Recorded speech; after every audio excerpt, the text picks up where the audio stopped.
Hi, everybody. I'm Candid Stanisci of NLL Lacrosse Talk. Welcome to the Spanglish World Network on Zingo TV channel 250. Please remember to download the Zingo TV app at the respective app stores for iOS and Android devices. While you download, make sure you rate and leave a comment. Both apps are absolutely free. Zingo TV is available on Google Chromecast, Amazon Fire, Fire TV sticks, Roku sticks, and also on all smart TVs 2016 forward.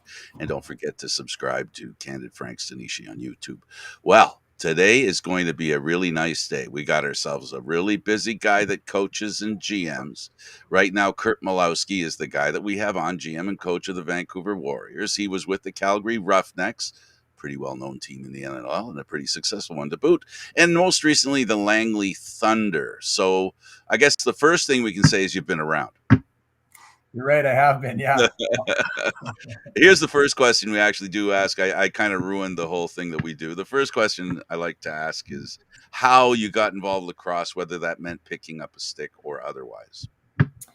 Well, again, thanks for having me on. I really appreciate it, guys.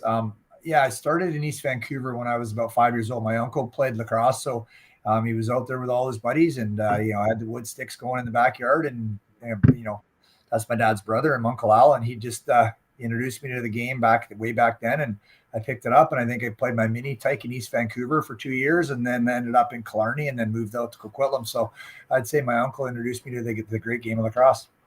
It doesn't seem like you want to let go of wood sticks. You mentioned it proudly. It seems. I don't know why that is. Why would lacrosse players like wooden sticks? I think it's just a lot to do with tradition. That's where the tradition of it came with the wood sticks, and and then you kind of grew up with them, and it's part of the heritage, and you pay homage to the First Nations and stuff like that. With it's just kind of emblematic of lacrosse as the wood stick. So that's why I say it with such pride. Or they hurt a little more. Yeah, you get people's attention. You can go to that side too, Curt. Okay, Gary, get her going. Now you grew up with Coquitlam Smithbox, and I want to talk a bit about the Coquitlam program. You played your junior there. Let's talk about that program and the coaches and some of your teammates along the way. Yeah, I moved from East Vancouver, and then I ended up in Coquitlam Minor Lacrosse, and I think I was in Pee Wee novice lacrosse, so 9-10.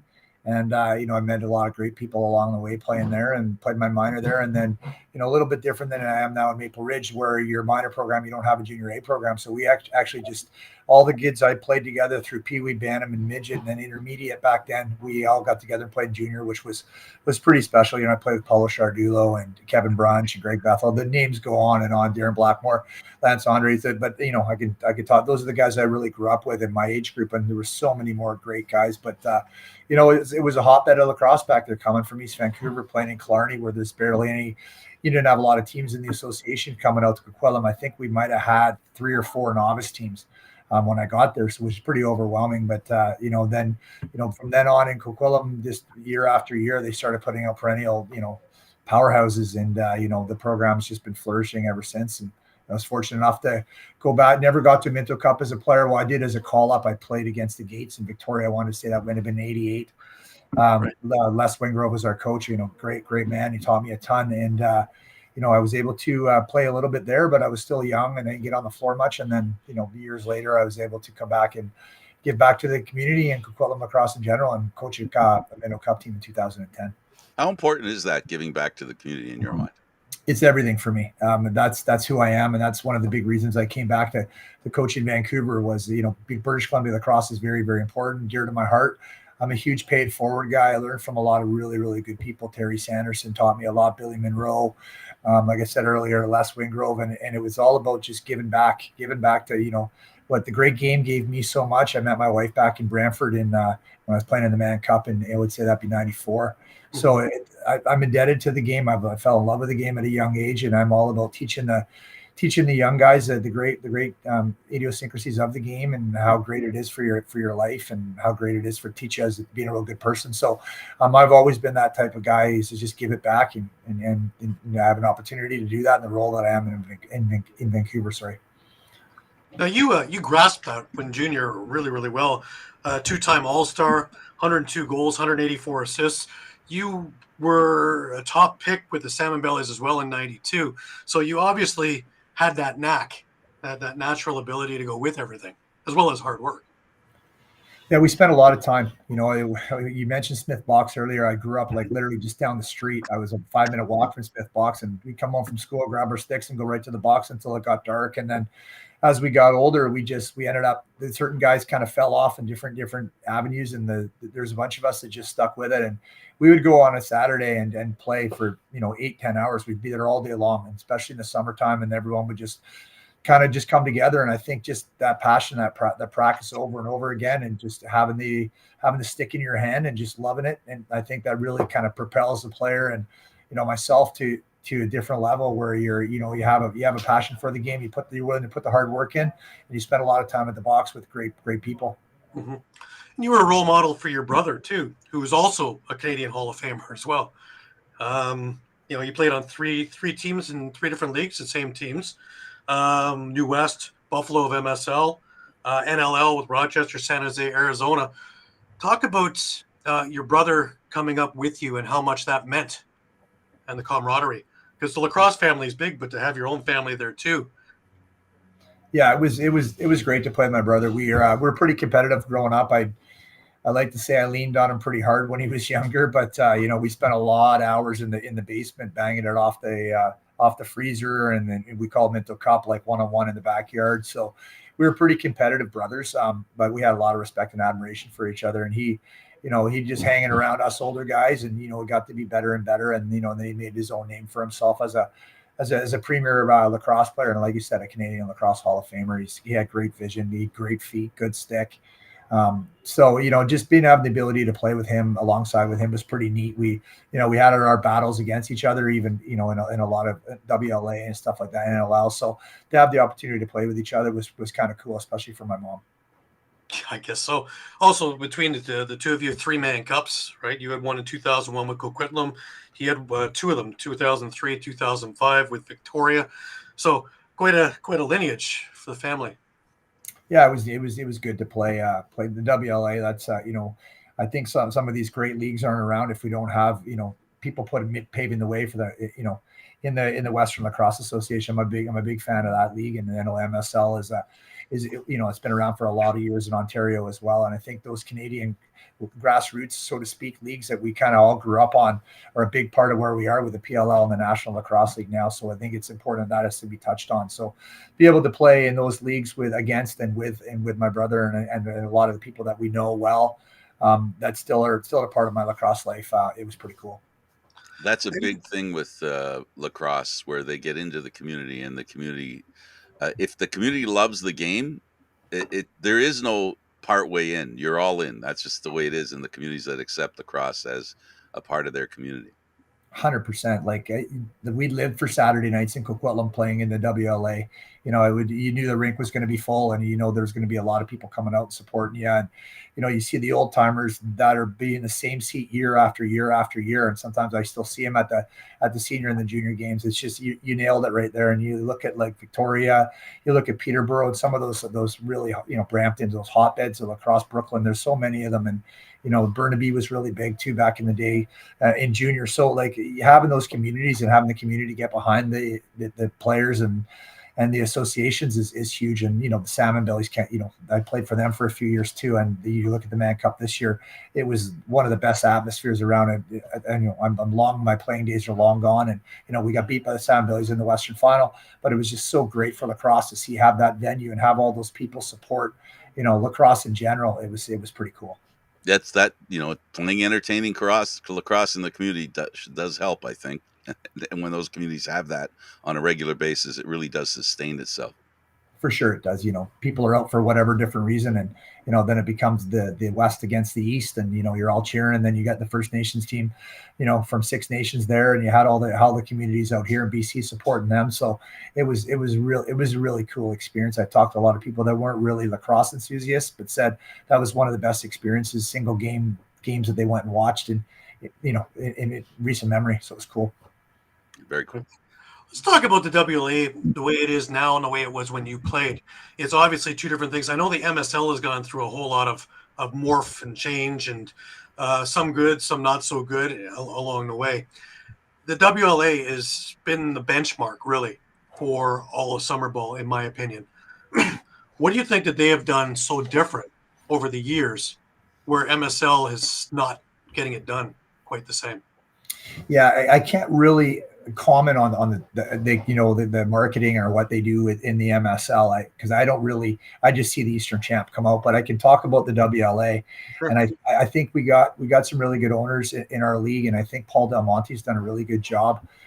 Looking forward to trying to grow the game and try to get into the communities. And I think the Vancouver Warriors have, they've been involved too with the WLA of late, and they're trying to get, Dan Richardson, who was here before me, had pretty strong ties to the Salmon Belly. So just, you try to get the BCLA involved and try to get the young kids out there and make it important and try to make, try to have some of those senior guys coach some of the minor teams. I think that's super important. And the kids can go out and watch those guys play on whether it be a Sunday, Friday, whatever night their home nights are. So I think inclusion with the minor lacrosse has been really big in the WLA. And I just think having good owners and just having, they do their best to try to get the stars to play in the league as much as they can. I know it's been a bit of a challenge with the PLL, but just the way that everybody works together and tries to put the best product on the floor. We're doing a lot of video review now in the WLA, where you're not having guys taking liberties on guys. I know some guys are disgruntled with how things go at certain points, but I think overall it's been really good. And I just think the way everyone's bought in from an ownership group and from the teams and through, like I said, through Paul and some of the WLA governors have done a really good job of putting good product on the floor. Now, you just rejoined Langley this summer for your first year. What got you to come back as a coach for Langley? I think it's, just ability to be around Robbie Buchan and Ken Buchan, the Buchan family.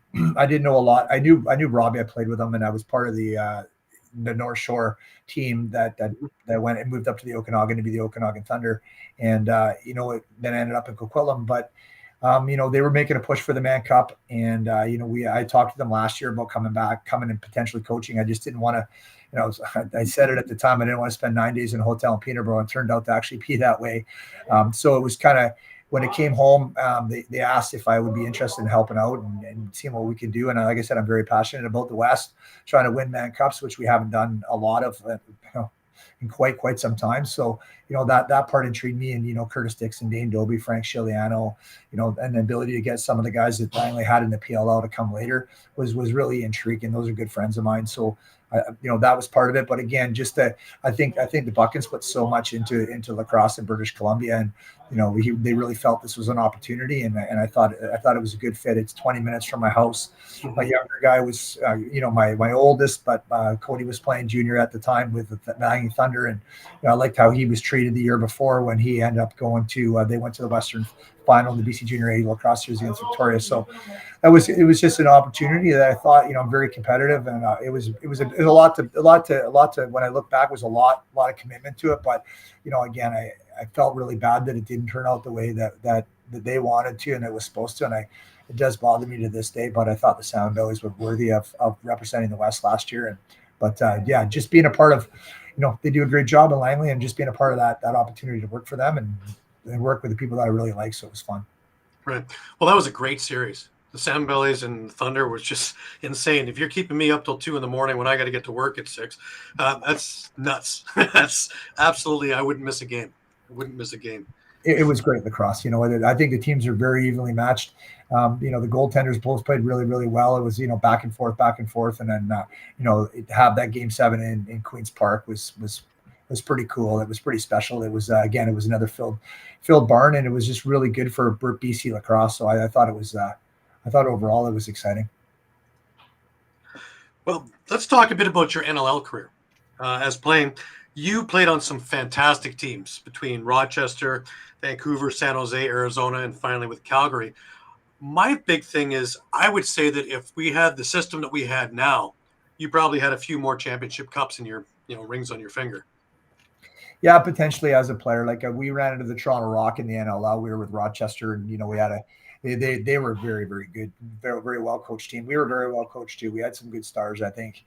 Losing the one in Rochester at home, that was the one that kind of hurts, because I thought that was our chance to win that one. But then some of the Salmon Belly teams, we ran up against some really good Six Nations teams that, had maybe circumstances in the WLA where they were stacking teams in the East a little bit ahead of the West, where the West was not really lending players out like they do now, or helping each other out. Back in the day, it was like the Sambos, the Sambellies, and the Berards were the Berards, and the Lakers were the Lakers, and the Annex, so on, and no one helped each other out. Where in Ontario, guys were bouncing from Brampton for a lot of years over to Six Nations for a lot of years, and they're back down to Six Nations. So it's kind of that's a tough part. I think we could have probably won more Man Cups as a player if that circumstance didn't happen, but. As far as the NLL, like I said, you run it up against some really, really good teams in Toronto, and they were full marks for winning that. I think the Calgary one that we won in 2009 was super special. We had a great group of guys, and I think I think we would have been winning more cups in Calgary if COVID didn't hit and we had to make some changes in Calgary. I think that's the one that I sit back and I look at, probably outside of my playing days, but as a coach. I really look back and say, man, we could have been a real dynasty if things hadn't gone the way it had gone. Well, I would say that 2019 team was amazing. And your strategy, you were able to bottle up the Bandits entirely. I was in the press box for that and, of course, watching the other one. But you absolutely had them by the horns the entire way. And the longer the game went, the more frustrated they got with your planning. Yeah, our plan was to beat the Bandits. If they wanted us to react to everything. Durston would come by our bench and he would try to get us going. And the way we approached it as a coaching staff, as a team, was we want to be up, uneventful. We didn't want to bring the temperature of the game up, because the higher the temperature of the game went, the better the Bandits were. They thrived on chaos. They thrived on, not so much structure. They thrived on that undisciplined lacrosse. And I don't mean that in a disrespectful way to Coach Tavares and that organization. I just mean that they like to just play scramble ball, where we were a lot more structured and a lot more disciplined. And so we knew going into that series that we needed to make sure that we stuck to our strengths. And, anytime you got a world-class goalie like Christian Del Bianco, he covers a lot of warts and a lot of holes that we might have had in that series, and he was outstanding. And then you look at Dixon and Dobie, and you look at our back end with Salama and Courier, and the list goes on and on. And I'm remiss to not mention everybody on that team, and great coaches in Bob McMahon and Robbie Williams. I just thought, and it was just pretty special there. And yeah, we had a plan, and it wasn't easy going to Banditland, and we wanted that game was kind of, I think it was 2-2 after the half. The score was really low, and we playing right where we wanted to play, and we're taking the crowd out of it. It wasn't the 14-13 game, and we were able just to kind of stifle them and sneak out of there. Our plan was to get out of there, and everyone starts looking around and say what happened, that we were supposed to win that game, and next thing you know, we have a chance to close it off at home. So it seemed to work out. The irony is that Buffalo won this past year using that strategy. They didn't take stupid penalties. They didn't get lured into dumb things. They didn't play the scramble ball you're talking about, and they wound up winning convincingly in their game 3, because around Banditland it was just kind of that third game thinking deja vu from the year earlier, and that was the key. And they used, I guess, your strategy of how to just leave all the shenanigans to the side and play. I want to talk about your last year, where you finally did win as a player the NLL Championship, 2009. That was a fantastic Calgary team. I believe Cordingley and Sanderson were the coaches just before they washed over to Toronto, and that whole team, that whole year was special. Yeah, it was a great. We had our head coach accordingly, and Terry Sanderson, two great friends of mine, and Dave Pym did a great job with the offense. And we had a really, really conducive coaching staff that, they're so competitive. Like you talk about being accountable, like you just couldn't help but want to run through the wall for those guys. And they cared so much, and they were legends of the game, and they've been around for so many years. They won championships, and at that point I hadn't won in the NLL as a player. So, despite I was 39 years old, I was all ears. And then you look at the guys that we had, our offense with Josh Sanderson, and we had Dane Dobie and Caleb Toth and Scotty Ranger and Tracy Kluski and myself. We ran 6 offensive guys. And then you had Jeff Shatler coming out the back end, and you had the Carnegie brothers, and you had Matt King. Brider was our leader, and we just had such a great group of guys that it was inevitable. I know we just walked through the playoffs that year, and you just never know what was going to happen the final year when you're playing Casey Powell and a very well coached, Eddie Como team, and Matty Vince and that. in our ranks. So I was a little nervous as a 39-year-old, but we just had such a great group of guys that just believed in each other, and it was almost like that year we weren't going to get denied. And so you play a lot of years where you go, I would have loved to win with that group. I think this year, that year, it was really nice just to get it done. Is it when do you realize you're on that good a team? Is it on paper? Do you need to see the guys on the floor? Just the character in the room. Just you like I said, you look at the Hall of Famers that Yep. were on that team, that offense itself. As early as in the room, you didn't have Yeah, to wait to see them on the floor. right away. You know pedigree. Coming in. I came in 2008. I left Arizona, and Bobby Hamley was trying to get me over to. I think he moved over to Edmonton at the time, and I just looked at the guys that we had, and I know we traded Lewis Radcliffe for Josh Sanderson, and we had Jeff Malawsky there. We just had really good people. Not to say that any of the teams that I've been on before didn't all have great people, but you knew the championship pedigree was there. You knew the opportunity. Brad Bannister was our owner, and to this day, I don't think I'm sitting in front of this screen without referencing Brad Bannister, because he did so much for lacrosse in Calgary, and I don't think the Roughnecks would be. I know they wouldn't be where they are today if it wasn't for Brad. So to have him come out and say, hey, listen, we really want you, and this is what we're doing, and this is how we're going to get things done. That I couldn't have done it any other way. I wouldn't have done it any other way to finish my career as a Roughneck. So thanks to Brad and just putting all those people together. So you knew, like you said, you knew on paper, you just knew who people were and what was inside their chests, and that we weren't going to be denied. How much of an impact did it have on your decision to be a coach? Everything. Even now, like I love being in Vancouver. I love the Vancouver Warriors, and the Aquilini family's been nothing but outstanding and very, very supportive. And I'm appreciative, humbled, and thankful that I'm working for such a great organization. But being in Calgary for all those years, it was very, very difficult for me to leave. And I still, I always say, once a Roughneck, always a Roughneck. Deep down in my heart, I'll always have that part of being a Roughneck, and be able to have a championship as a player, and be able to have a championship in 2019 as a coach, and just all the great people that I met over the years, and great friends to this day. That organization is, they did a great job, and I like I said, it started with Brad, and anyone that's there. I'm trying to bring what I learned in Calgary, and I reference it all the time in Vancouver, because I don't know really any other way, aside from being around that success and an organization that had a standard and had a culture and held everybody accountable to a certain level, is something that it's ingrained in me. And I was able to bring that from Calgary over to Vancouver. But I'm indebted to that organization, and especially, like I said, I keep referencing Brad Bannister, just giving me that opportunity. And then you surround yourself with such amazing players, and such just amazing people that are part of your DNA and your fabric of what you're going to do going forward as a GM and a head coach. You can speak to us about the connection between the NLL and the NHL teams that are there, both Vancouver and Calgary. We're partnered with their NHL franchise. How advantageous is that?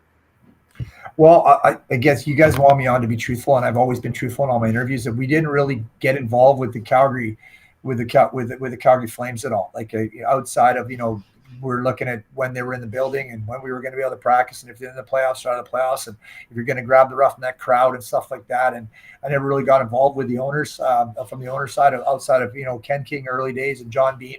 We got to know each other and Mike Moore, those guys, really well by the end of it.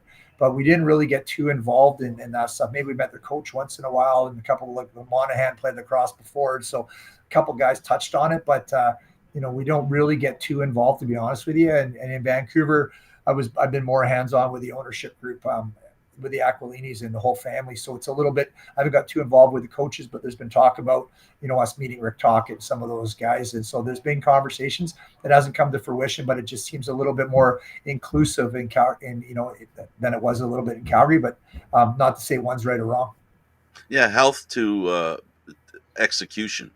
There are templates there that both use the same way. So that's why I was asking. But anyway, Gary. Yeah, fair. Well, so you took over in 2012 as the head coach in Calgary.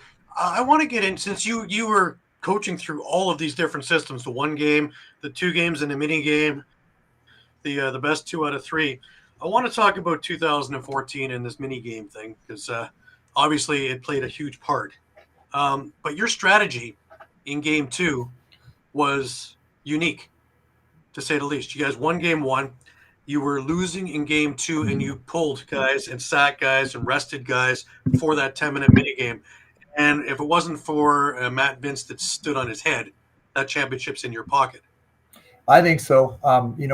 We knew going in that it was going to be a tough game, and I think the mini game was 10 minutes. I can't fully say. I want to say that's what it was, or maybe a quarter. I can't, something like that. So I knew really in the back of my mind is all we need to do is win 10 minutes. We didn't have, unfortunately, we didn't have Jeff Schneider available. I thought about dressing him and putting him in just for that 10 minutes to get the ball off the draw, just for that mini game. But I knew when we were out of it that it was no sense trying to claw back. They were better than we are for the first 60 minutes. And so then it was strategy was just make sure that we get ourselves prepared for that. And we went up by a couple goals, and they hit a couple shots late, but and then we had a chance to tie it. But I think you're right. I think Matt Vince was just absolutely outstanding in that series. But what I remember the most is just the heartache and the heartbreak of our guys after we didn't win. And Bob McMahon hadn't won a national championship before. So that, I'll never forget that. And, that was very, very difficult to swallow. And I think that's what really motivated for me for down the road was just remembering the pain in our guys. And, it was really tough to see their faces and their families. And we got so far, and to be up a couple goals late and then get it snatched away from you.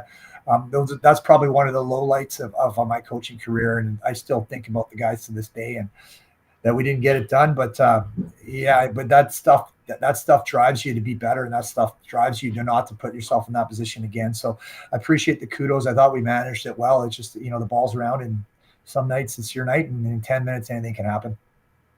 Yeah, I was there. I was one of the 10 or 20 Calgary fans in there cheering. So I was right at the goal, right on the goal line. I think the third row or something like that. It was crazy. That place was insane for that entire thing. I think my ears were ringing 3 days after still. That Blue Cross Arena, when it's full, is loud. Yeah, tough place to play. I was at the luxury of playing as a player there, so I knew it's not easy to win in Rochester. So, I was proud of the boys, but, we fell short on that one. Right, which is all the more, when you won in 2019, that, the monkey off your back or whatever, but it's there, that championship, and you guys earned it. Best 2 out of 3, 2 games straight, including the overtime. At home. Talk about dramatic in front of that roughneck crowd. That's another huge crowd, right? Yeah, that was amazing. It was I knew everybody had their families and friends in, and I knew it was going to be a good night. And you get in there for the warm up, and you look up, and it's like there's already people in the upper loges, and it was like this is going to be a special night. And it just the way it couldn't have been done. It couldn't have went any. I believe in fate and lacrosse gods, and maybe that 2014 one where we didn't quite get it done down at Rochester, and this one was meant to happen. You get to late in the game, and you get Dane Smith on an empty net, and you get Courier stopping them, and you're like, how did that end up being like a 4-on-1, and our goalie's out of the goal, but they don't score, and we call a timeout, and we're able to calm the troops, and then you bring a guy in like Reese Dutch, where everyone's kind of throwing him in the scrap heap, and it couldn't be more fitting than a guy like that with his family all up in the crowd and scores that goal. And you look at Curtis Dixon running around, like I'll never forget that. Chokes me up a little bit just seeing like the way his reaction was. Like he was in utter shock, and he was one of the guys who was absolutely devastated. And you got Dobes and his wife and his young daughter at the time, and Callie's and his dad and Zach's parents just crying, and Christian Del Bianco just absolutely outstanding. And all those things I look at, and to have the heartache of going through that with a bunch of those guys that were still on that team in 2019 and getting on the right side of it, and just being a father that I am now, and just seeing that I always say, like, you see the fathers celebrate with their kids and the mothers, and that's what it's all about. It's just all about the person next to you, and seeing those guys, the dad's just crying and the kids crying, and and they were, got kids, grown men.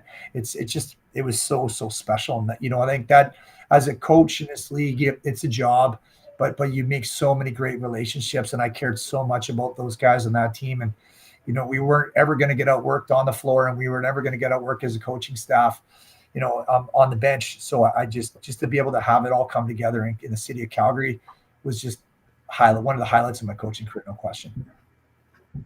Now, you're notorious for getting the most out of your players. That's known league-wide. It's known, throughout the lacrosse community.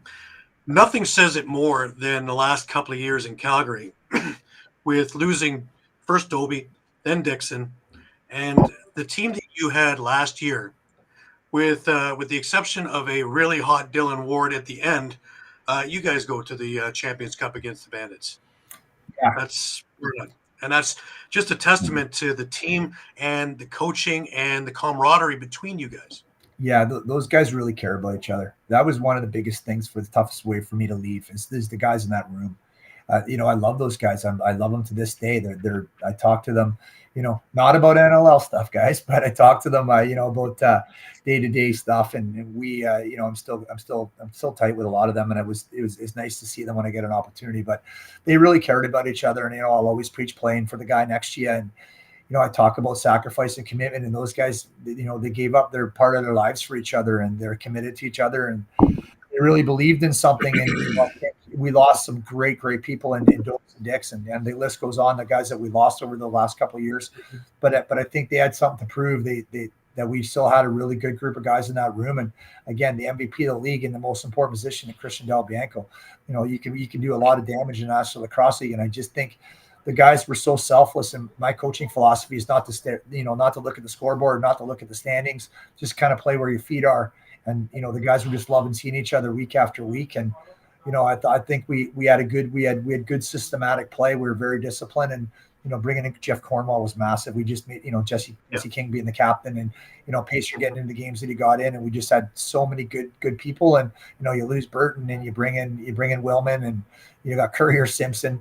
And, at the back, we had just a phenomenal group of young men and good people that really cared about they didn't care about scoring titles. They didn't care about transition defensive players of the year. They just cared about, honestly playing for the guy next to him, playing in the front of that jersey. And as a coach, you put in what you get out. And like, I'm very proud to say that Bobby McMahon has been everything to me as a coach and as a dad. And he just shows me so much, and when he cares so much, and we all care so much, and you can't help but having the players care. Like we weren't going to get outworked, and none of those guys were going to get outworked. And when it translates through the organization, and I just think it was a special year. And unfortunately, again, we ran into a hot goaltender, and that was a good team from Colorado.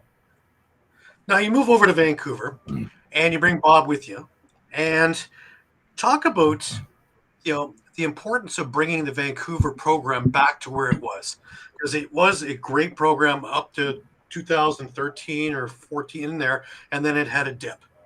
So with you back there, already you've seen the changes. Just the guys that have come back, the guys you've signed, the list of people on your roster. Man, I'm glad I'm not you. I don't want to have to be choosing who and what, because, man, that will keep me up nights. Yeah, it's going to be it's always a difficult day, the day before the cut down and the cut down day. The guys, you're basically just letting people know that their dreams aren't quite there yet. So that will be tough. And that's the human side of sports that I've always, I always let, back in the past, I'd always make the tough phone calls and let other people make the easy ones. So that will be a tough day, but, we just figured, like, the Aquilini family is just given me and our coaching staff and, Bobby, assistant GM, opportunity, giving us all the resources. We're not going to lose players over money, which is important. If you want to build a winning franchise, you got to be able to be adaptable. And if you win games, you put people in the building, then I think that, the dollars and cents take care of themselves. So I just think the big thing for us, we want to secure, build from the goaltender out. No one's giving away Christian or Dylan Ward or Jameson or any of the elite players, elite goalies in the National Lacrosse League. So you got to you look at that. I really think that Boldy's one of the elite goalies in the league, and you want to make sure you secure him. So we were able to do that, and then you got to start looking at, you had a great captain in Mitski, and then I want Matt Beers was my captain in 2010 when we won the Minto Cup, and he's good friend of mine. He's a warrior. He's a guy that you want to put in that locker room. And I've had nothing but admiration for Ryan Dilks over the years. And I thought he's an ultimate competitor, an ultimate team guy. He's an NLL, multi-year champion. And then you got a guy like John Lintz that's just unbelievable when it comes to the X's and O's. He's another coach on the floor. He's a superb junior A lacrosse coach, and he's a superb lacrosse mind. And he understands how to win. He winning in Edmonton and Saskatchewan, and then having the ability to be successful again in Colorado. So Then you got a chance with Kevin Crawley and, bringing him in, and he's a premier lacrosse player in this league. So just, we wanted to surround ourselves what we felt with just really good people and real good character guys that I can bring a culture and a standard, what I want to bring in. But you have to surround yourself with the people that you believe that can carry that on. That you're not inheriting a team that you have to inherit their culture, their way of doing things. We don't have to do that. But, we just wanted to make sure that we were bringing in the people that we thought were conducive. I always say, Bobby taught me, good people make good teams. And we targeted those people. And then, we had to make tough decisions. I think we ended up with 11 guys we let go this year. I'm not saying they're not good people, but I think maybe their opportunities are elsewhere. And then we just try to make sure that we have good young guys that can learn from these guys. But yet we still want to be very competitive. And it took me 15 years, or us 15 years to put a real good team in Calgary over the years. You got to build through the draft. You can't panic. You can't make bad decisions at the draft. That takes time. You only get so many first round picks a year. And that's why this year we wanted to make a splash. We ended up getting 4, and I think the future's bright in Vancouver. Now, you, my colleague, Muffler Mike Koschuk, he's asking a question of, you've had a bunch of veteran players that you've coached elsewhere. How much are you relying on those guys to help get your philosophy across to the guys you haven't coached? Well, they believe in what we believe in. They're, like I said, they're like-minded in the philosophy that I have and our coaching staff has, and now the organization's adapted to. So those guys just fit. It's seamless. You know what kind of people there are away. They're family men away from it. Their family's super important. When they come to work, they come to work. They put the time in away from it. They understand the work-life balance. And the league is not that big. Everybody knows everybody. Everybody knows, what people do away from it. So I think, you get to know the people that I didn't know Keegan Ball at all. I didn't know Brett Minsky at all. I just get to know those guys, and Kyle Killen, and I had Marty there, and Charlotte Beatty's. The list goes on. I don't want to not mention anybody, but just getting to know those people that understand what you're bringing in. And I think they were looking for an opportunity for something different. Like everyone's been so helpful there, and they're embracing the new era. Now, with no divisions anymore, it's just play more into you guys. You guys have to do a lot of traveling, anyways. So now teams like Toronto could drive to Rochester, Buffalo, Albany here. Now they have to do the same amount of traveling as, say, Vancouver or San Diego or Georgia. Do you think that this evens the playing field a little bit more? Yeah, you know what? I was always been for a balanced schedule. In Calgary, we've always talked about a balanced schedule, and you sometimes they've been accused of the West not being as strong as the East, and so I think now, like, you take all the excuses out of it. Everybody plays everybody once, and I think the way that they lay out they got 3 pools. The upper pool plays each other a couple times, and then they go into the second pool a couple each times. They go in the bottom pool, and the bottom pool plays amongst themselves to move up. So I think that'll keep the parity of the league. I think you're going to find more of a true champion. I don't think that a Western team can limp in if that's what they're being accused of. I always thought the West has been really strong anyway. I never really bought into that theory, but right out of the gate, you're playing team once. You're playing a season series. Like you don't have an opportunity to play them again. For us, we play Panther City right out of the gate. That's a season series, and you're gonna the tiebreaker is head to head. So I think that in itself will really help put meaning to each game throughout the whole season, because you're not like, we're going to play Saskatchewan 3 times and there's going to be a tiebreaker. Someone's going to get 2-1, right? Or 3-0. So you got to make sure you're sharp right from the beginning of the year. And I think that's a great job by the NLL. Sure, the travel adds to it, but I think if you want to put a really good product on the floor and it to be fair for everybody and to get a real true champion, I think this is the way to do it. Now we're at the hour of 4:45, and I know that you have to get rolling unless you want to stick around for a couple. I'll give you a couple more minutes. Yeah, I got to drive to the ridge. I'm going to get hammered in traffic anyway. I was going to say also that you can see everybody, the fans, from a fan perspective. They get to see more of the, we see all the time that there's a big star player and then everybody goes, oh, we don't play that guy. We don't play that team this season with that guy on that team. You don't have that issue now. Now all the best players go to all the different arenas. Yeah, for sure. That'll be good. Definitely to be, the ability to grow the game, to have, Jeff T did come last year, but he's going to be here. And, the Bandits haven't been in a while. So, we're going to get to see some of their star power guys and some of the local guys like Fraser and Byrne. So I think from an aspect of side of just that competitive balance, I think you're right. I think just that the marketing side of lacrosse and just getting some of these other guys out in the communities that they're not normally in and get to see them live. I think it's just only going to grow the game more. Do you think expansion's on the horizon? I look at all these rosters in preseason, and there's 35, 40 guys where at least 90% of the guys are NLL bona fide players. There's going to be a lot of guys looking for work in about a week and a half time. Do you think it's time for them to move forward with more expansion? Truth be told, for me, I think you just kind of let it see where it is right now. And I know they wanted to go to the 16th team to try to have it a little bit more even, but now they've got rid of the East and the West division. So I'm all for expansion if you can do it right. I think that's the important. Those are there's guys in the National Lacrosse League that run the analytics. I think they've done a really good job over the years getting good ownership group. I think they got to make sure they get the right ownership group.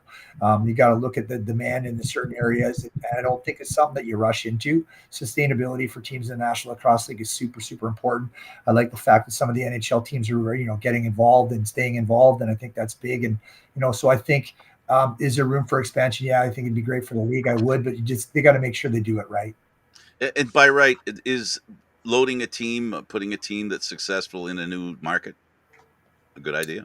Potentially, you never want to start bouncing around and moving from spot to spot, but putting an established team like Halifax moves over there, and that really helps. So yeah, there is some value to that, but again, the position of the National Lacrosse, they got guys in there that are making those decisions. But I do think that an established team can help in certain areas, but it also you end up having an established team come back to Vancouver where maybe it could have been better if they started from ground zero and they started drafting all over again. So there's both sides of the coin, really.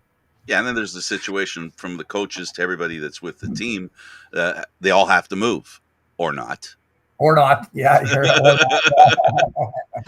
Yeah. This unbox thing that the NLL is started up, and now we got the Toronto New York game in Laval. Do you think it's testing the waters? I do. I think it is. It was in Montreal before, and it just didn't quite get her done there. And I think they are. I think that's a good idea. I like the showcase. I know that Calgary's playing Saskatchewan up in Moose Jaw. Anytime you can have those games and just play in like a maybe not so much a neutral site area for as far as Saskatchewan goes, but that Quebec game, I think it's great. I think that just get more eyes on a great game and more people involved and just seeing what the appetite's like. I think it's a great move. I'm a huge supporter of that, and you just want to kind of see how things fly there, and you pick the right venues, and then it's kind of a test thing. So I think it's a great idea. Well, I want to thank you for taking the time out of your busy schedule between regular work and between building this team, because I really expect big things from it, just the whole culture change of everything, and as well as your track record. And I just see great things for them, and I wish you all the success. I really appreciate that, guys, and thanks for growing the game and getting people's messages out there. And it's guys like you that really, really help a lot in the media and asking great questions and having great guests on there. I think that's super important. So keep doing what you guys do, because it doesn't go unnoticed. Well, thank you for allowing us to strong arm you into giving us a couple more minutes. Yeah, I'll go either of those. I'm changing. You want to do another 5? No, just kidding. Just kidding. Thank you for doing this. Thank you for doing this. It was really a pun intended electric interview. I really got a charge out of it. That's great. Enjoy your meeting. Thanks a lot. By the way, he's an electrician. Just thought I'd throw that out there. Thank you for doing this. Of course, thank you, Curt and Gary. And of course, for Gary Groob and Curt Malawsky, I'm Candid Frank Stanisci. Thank you for watching NLL Lacrosse Talk, seen live Thursdays at 4 p.m. The show can also be heard on the Spanglish World Radio Network. For Lacrosse Talk, news, entertainment, and other sports programming we offer, please check out SpanglishWorld.ca. Spanglish World. Watch it, hear it, read it, download it, and live it. And don't forget, Candid Frank Stanisci, 10:30 on YouTube. See you next time, everybody. Pick a stick up, please. Give it a try.